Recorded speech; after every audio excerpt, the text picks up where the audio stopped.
Sean Strickland is bold, Piers Morgan is sharp, and Nicki Minaj is fiery. That's why the takedowns hit so hard. These are 5 moments where woke activists got absolutely destroyed. Sit back, grab some snacks, and enjoy the chaos. Starting with Piers Morgan taking down a vegan activist on live TV. It started when protesters chucking paint all over Big Ben and Trafalgar Square, chucking milk around Harrods, all that just to stop you and I from eating meat. Persuade anyone go, you know what? I was a meat eater and I saw Big Ben being desecrated. You know what I'll do? I'm going to go and give up meat. What really fired up the vegan activist was Morgan's surprising question about avocado. Look, it's an interview. You don't just answer different questions. Do you eat avocados? I eat a plant-based diet, which Do you eat avocados? Yes. When she admitted she did, Morgan hit her with the shocking truth. Billions of bees are killed every year to produce avocados and almonds. Say to you, why don't you care about the little guys? He kept pushing and didn't let her talk at all. What if I tell you the way Morgan ended this interview really destroyed her? But wait, hold up. We will get into that moment later. First, let's talk about how things took an unexpected turn. She finally fought back after Morgan criticized her for giggling about the bees. I'm laughing because I'd like to answer your question, and I've been brought on the show to answer your question, so I'd really appreciate being You're never going to persuade me because I think you're a hypocrite, like a lot. You see, her irritation started to show, and she quickly changed the topic to climate change. Wouldn't eat other animals. Do you believe in the climate crisis? So this smart-ass was trying to educate Morgan by criticizing meat eaters because animal agriculture, farming, and fishing are causing the climate crisis. But Morgan immediately cut her off and threw it back at her. The planet. I'm like, hang on, you're destroying the planet and you're killing billions of bees. I don't get it. Can I respond? And you're wrecking Big Ben. Now, what happens next will surprise you. Morgan had the perfect way to end the debate, and you won't believe this. He ordered a Big Mac live on air and ate it right in front of her. Savage.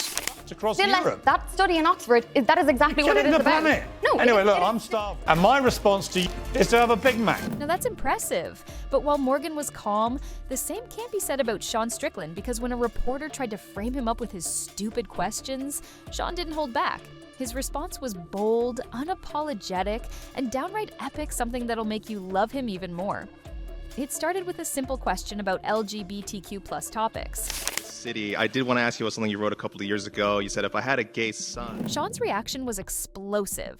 He humiliated the reporter for being okay with having gay kids and not caring about having grandkids. Oh man, well dude, you're a weak man, dude. You're part of the problem. You elected Justin Trudeau. When he sees the... But he didn't stop there. Sean went after the host even harder. The fact that you have no backbone and has he shut down your country and seized bank accounts? You asked me some stupid shit like that?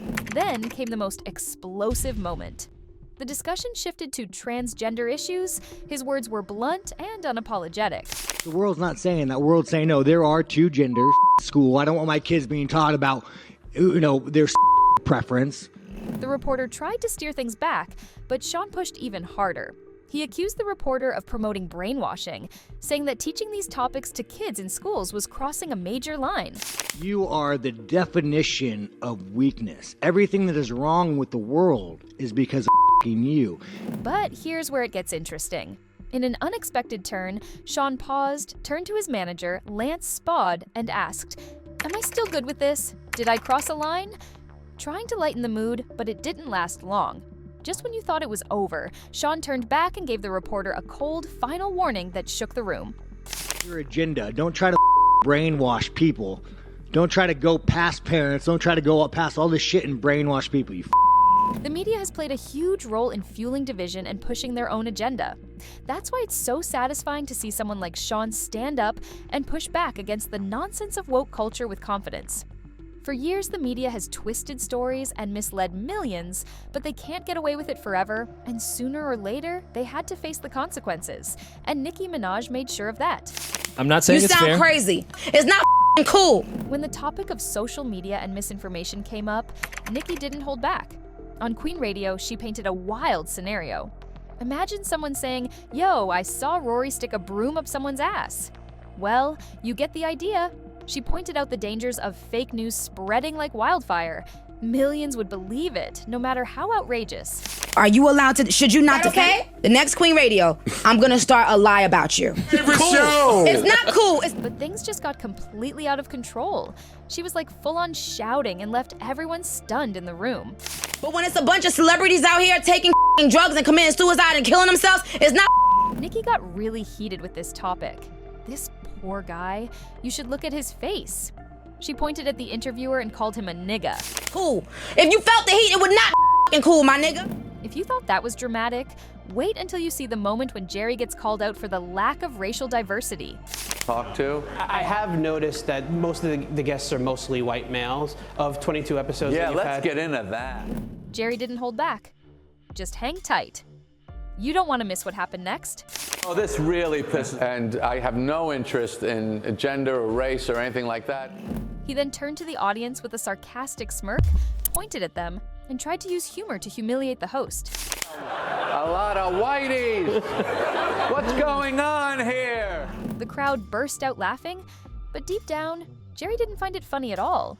He grew more intense as he continued, making it clear that the only thing that matters is whether or not a comedian is funny. Funny, funny is the world that I live in. You're funny, I'm interested. You're not funny, I'm not interested. To me, it's anti-comedy. Meanwhile, the host looked uncomfortable, nervously sipping his beer. Awkward. But Emily Ratajkowski faced something completely different when she was caught off guard on live TV. This is the weirdest interview I've ever seen.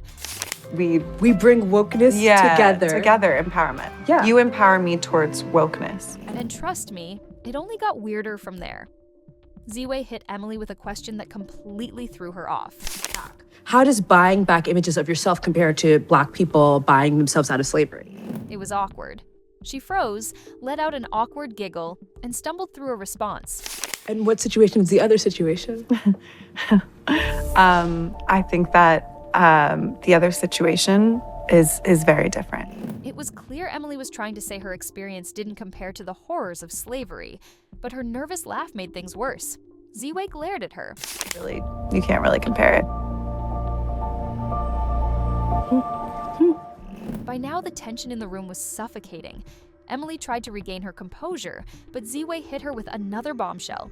How many Black friends do you have? Emily refused to answer. And trust me, it was awful. But Z-Way wasn't done. She accused Emily of not being a true friend when she couldn't even say her name. Got it. Speaking of personal, do you know my name? I don't know how to say your last name, but I actually know that you didn't know how to say my last name either. Just when you thought it couldn't get worse, Z-Way dropped one final bombshell. She pulled out a photo of Emily at a protest with Amy Schumer and said, Schumer, at a protest, you only go to protest with your white friend? But I do not only go to protest with white friends.